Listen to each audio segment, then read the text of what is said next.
the government has shut down. Now, if you're on the side of, hey, I don't like government at all, it needs to go, I don't approve of it, it's a waste of time, okay, well, this is kind of a win for you. But for the vast majority of people, this is devastating. It's devastating to federal employees. It's devastating to a lot of social programs that a lot of people need to use to survive. It's devastating not only to our economy, but it's also going to affect all the states and all their programs and the people who live in those said different states. A government, especially in a democracy, theoretically, must never shut down. It has to work. Otherwise, should a government shut down, well, that means that said Congress or Parliament, they need to go. They need to be kicked out of office and have better representatives be elected in, because the idea of a democracy is that people are supposed to talk, debate, and not play these games that could effectively damage our country for a very long time. And, you know, the Republicans right now have the House, the Senate, and the presidency as a supermajority, and they're playing these games with the Democrats to where many people are going to be, you know, devastated by this. It's madness to see our government act like this right now. Okay, so let me go over what a government shutdown means to people who are listening, what it's going to do for you. Okay, so if you owe the government money, you have to pay them, student loans, anything you have to pay the government, you have to still pay the government. You can't stop paying, even though it's shut down, they're still going to penalize you or whatever they're going to do if you don't give them money. If the government owes you money, you got to wait until the shutdown's averted for them to pay you.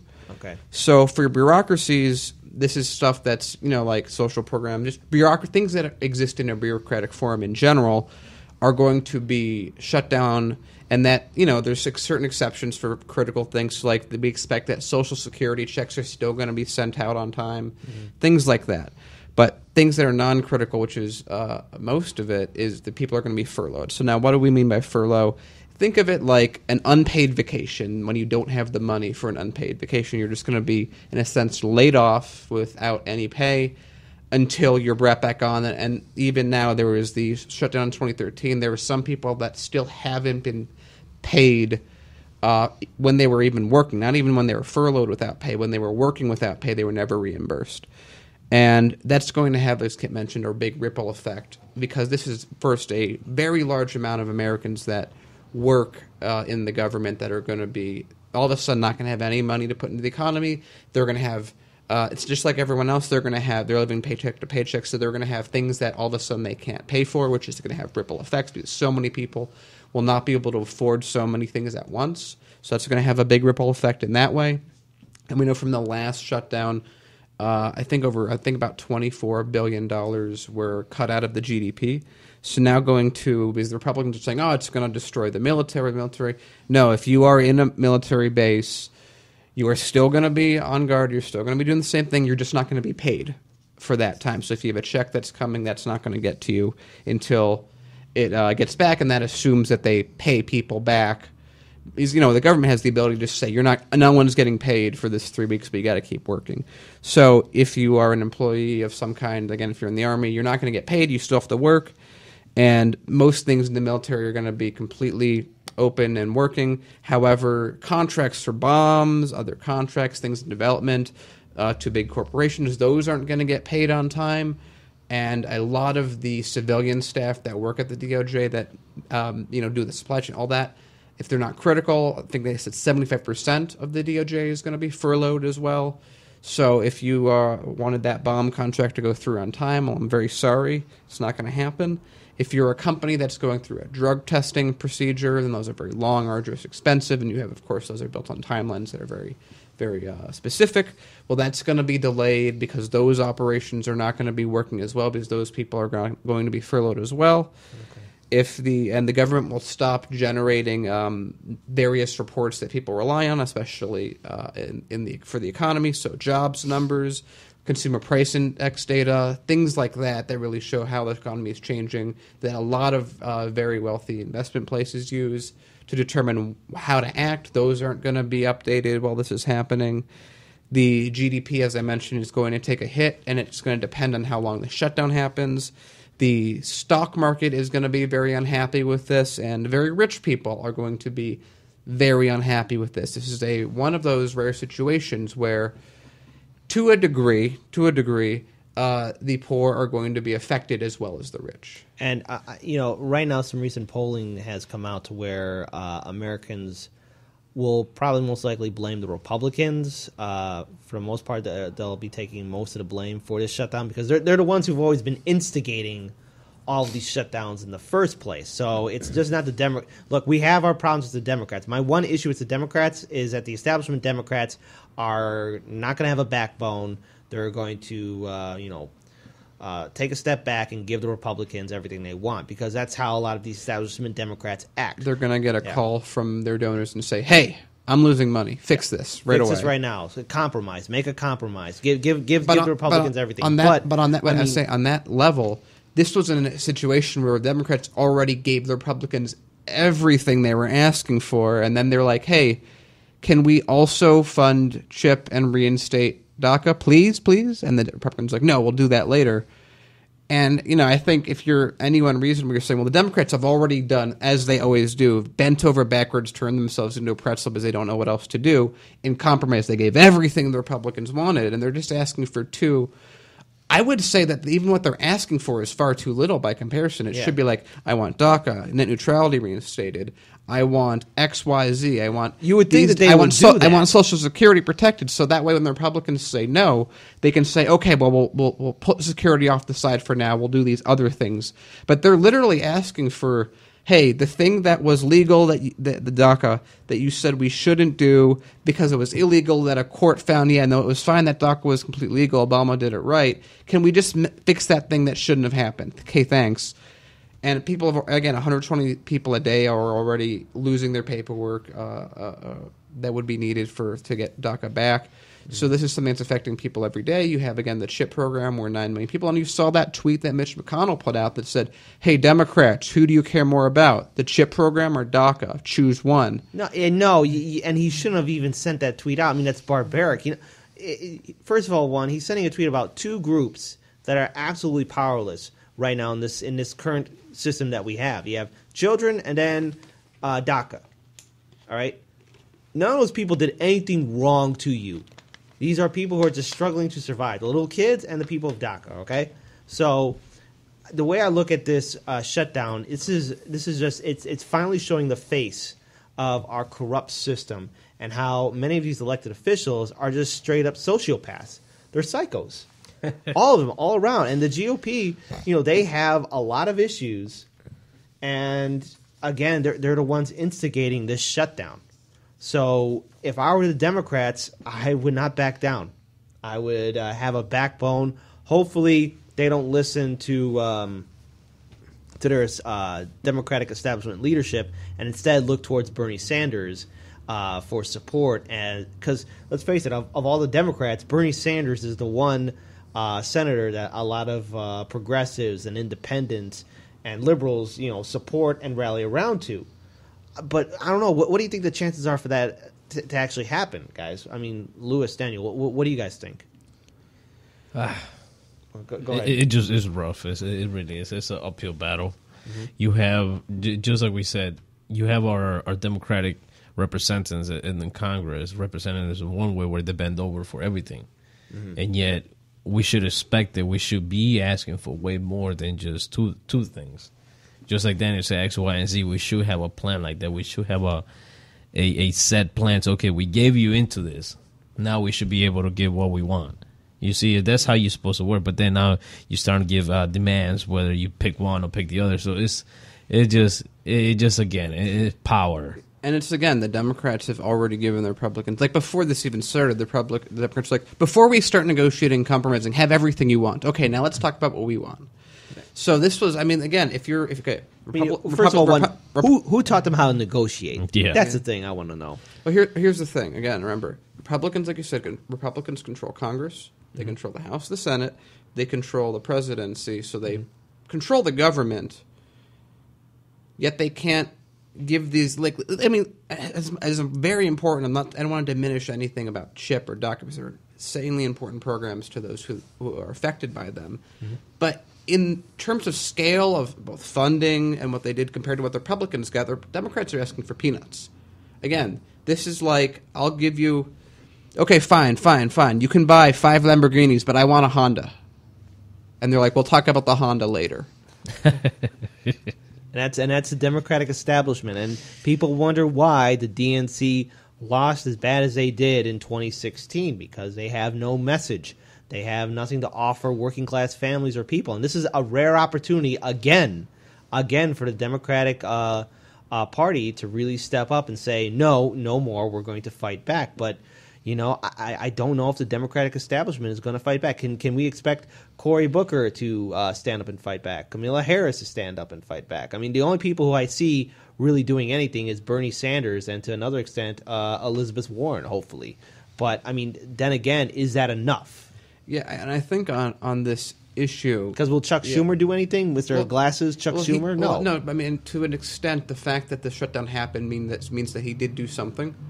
Or nothing, depending on how you want to look at it. But okay, so I look at this way. Okay, Democrats, as we know, are bought and paid for, very similar to how Republicans are bought and paid for. Republicans are just a little bit more corrupt. They've turned the dial about 10% higher. Yeah, and a few more people than the Democrats, because the Democrats have at least a few people that are different.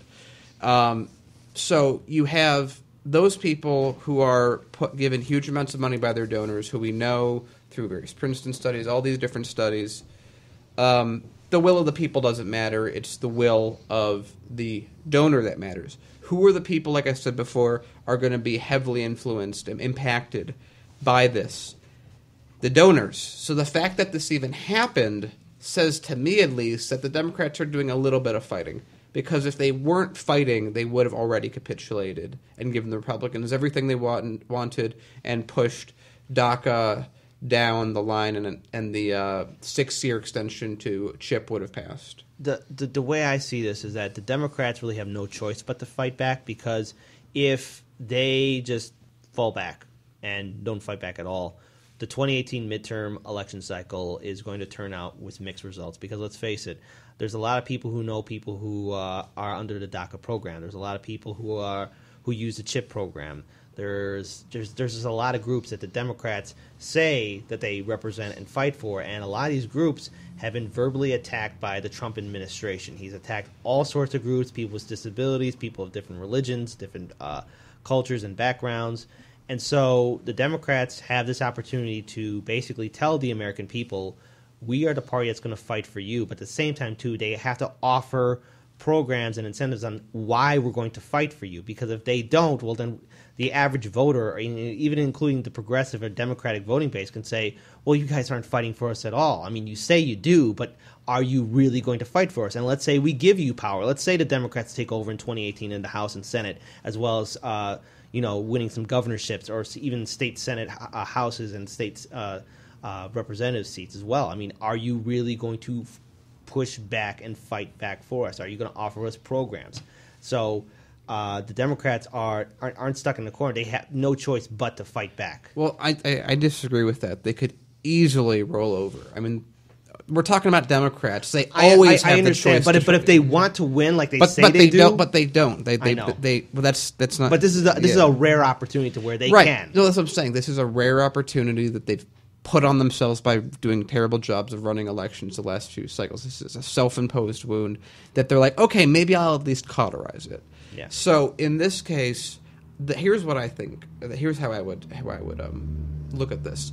They didn't choose. If they felt that if they would be blamed for the shutdown, they would have easily thrown DACA under the bus. There's no question that if they felt that the Democratic Party was going to get blamed for this, they would have instantly retreated. Instantly, without a second thought. This would have never happened. Mm-hmm. The fact that they're fighting says to me that they think they're going to gain politically from this. This is the only reason they have that in their lexicon of actions. Correct. That would make them do this. It's not because they care about the DACA people and we really care, we're principled. We know that's not true with almost every Democrat that's in office in Congress. But we also know that they're trying very hard to get the Hispanic audience to vote for them, and it's very hard to do that if you're trying to deport old DACA residents. Yeah, if you just go along with it. So it'll hurt, like Kit said, it'll hurt their chances in the midterms. Again, they don't care. It's a political thing. if they could sell out DACA and get political favor, they would sell out every single person for political favor. Yeah, I understand. Look, you're right. I mean, look, we were there in Philadelphia, and we saw firsthand how the DNC establishment works. I'm trying to hold out hope, and it's a horrible thing to do. Don't do it. But I mean, this is a rare political opportunity for the DNC to actually show that they have teeth, to show that they have strength, to show that they have courage to push back and actually win key election seats for 2018, because 2018 is going to be a signal to how 2020 and 2022 and 2024 are going to turn out. This is a long-term game, and if the Democrats and progressives and reformist groups like Our Revolution, Brand New Congress, or Justice Democrats really want to do the things they want to do, now is the time to really push back and light the fire on the establishment and actually get things done. I mean, if they don't fight back, if they don't really grow a backbone at this point, then I don't know what to say about reforming the DNC establishment. And, again, it goes back to, well, this is how the Democrats lost in 2016. I also want to add into this that we're still not through this shutdown yet. So the Democrats are, as we said, are famous for the most amazingly intricate ways of shooting themselves in the foot. Mm-hmm. So I haven't counted that out yet. They could easily botch this entire process, and any gain that they were making, they could easily throw that away and reverse it. I don't put that past them for a second, because they generally don't know how to talk to people. I mean, Nancy Pelosi, who went on the record for a very long time saying that Trump's a tyrant. He's a tyrant. He's a threat to democracy. And what does she do? She votes in favor of increasing the surveillance program and giving it to the very same person that she says is a threat to democracy. Right. And she is the leader of the Democratic Party in the House. Well, remember, she's the Michael Jordan of fundraising. So remember, remember, it's all about, you can't think, hey, how would I do this if I were there? Because you're not there, and the reason that you're not there is because you're thinking, hey, I should do this in a way that cares about people. To be in the current government, in the position you're in, with exceptions, there are exceptions, and there are people that are not in this. There's a few of them, a handful. Yeah, These are people that are in this money game where you have to make money, raise money to win the election, so that rich people can get people to pay people to vote for you. Right. So the Democrats, I want to see where are the Democrats. I haven't been watching any of the broadcast news, but as we know, that's where they all come out. What are the Democrats saying? If the Democrats kind of go and kind of cower and don't say anything, and the Republicans can take over the narrative, Republicans are going to win this argument. Everyone's going to blame the Democrats.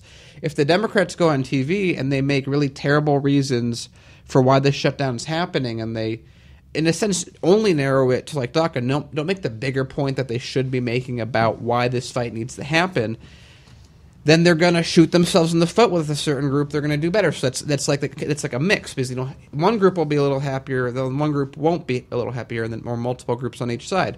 What they need to do is capitalize on this and say, look, the Republicans control everything. President's done this. We have been more than accommodating to the Republicans in everything that they're trying to do.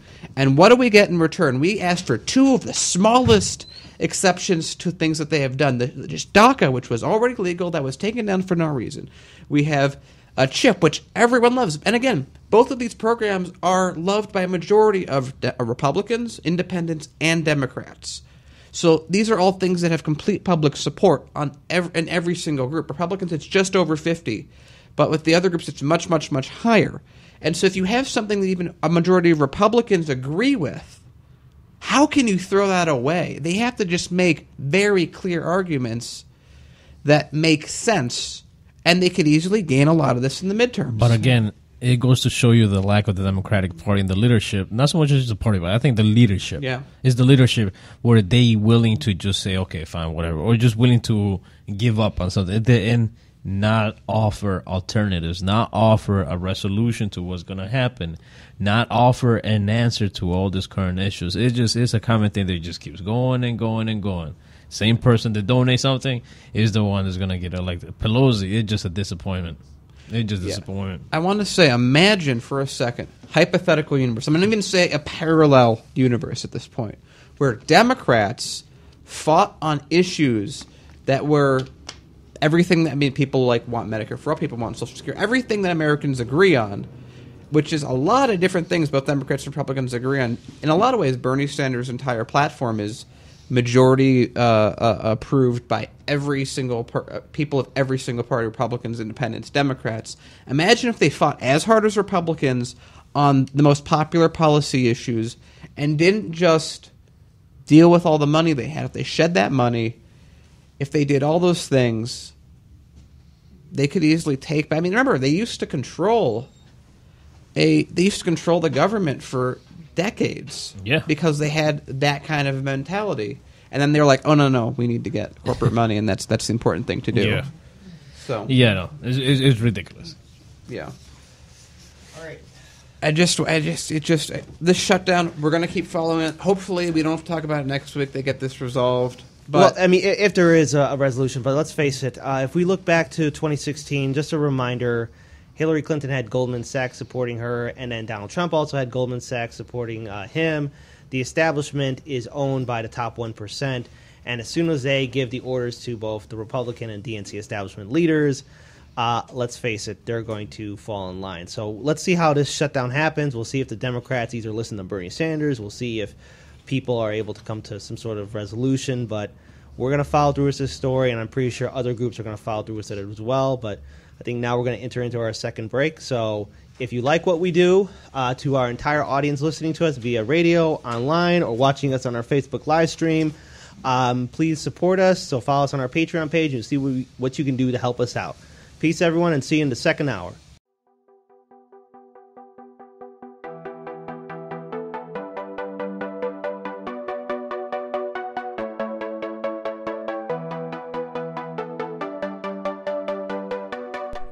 You're watching Hard Lens Media.